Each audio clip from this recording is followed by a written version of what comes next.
એકાત્મ માનવતાવાદના પ્રણેતા અને ભારતીય જનસંઘના સ્થાપક પંડિત દીનદયાળ ઉપાધ્યાયની પુણ્યતિથિ નિમિત્તે ભરૂચ જિલ્લા ભાજપ દ્વારા શ્રદ્ધાસુમન અર્પણ કરવાનો કાર્યક્રમ યોજાયો હતો.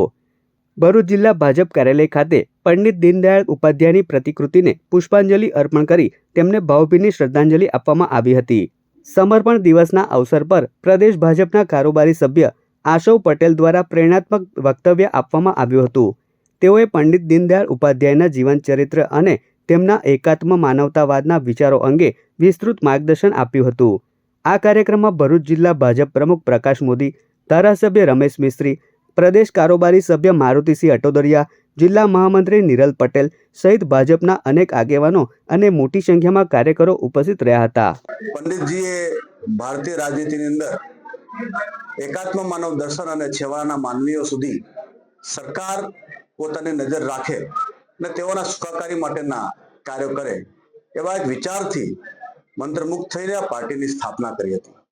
જનસંઘની અંદર કામ કરતા કરતા અટલ બિહારી વાજપેયીજી જેવા અનેક કાર્યકર્તાઓને પ્રેરણા આપીને આજે જે ભારતીય જનતા પાર્ટી છે એના સૌ કાર્યકર્તાઓને પ્રેરણારૂપ બન્યા છે.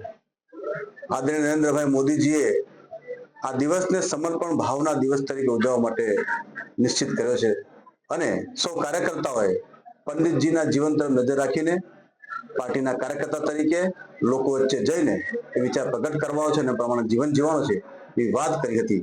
ત્યારે આજે આ સૌ જિલ્લાના કાર્યકર્તાઓ ભેગા મળીને સંકલ્પબદ્ધ થયા છે અને આવનાર સમયમાં ભારતીય જનતા પાર્ટી પંડિતજીના વિચાર સાથે કામ કરતા રહેશે એવી અભ્યર્થના છે.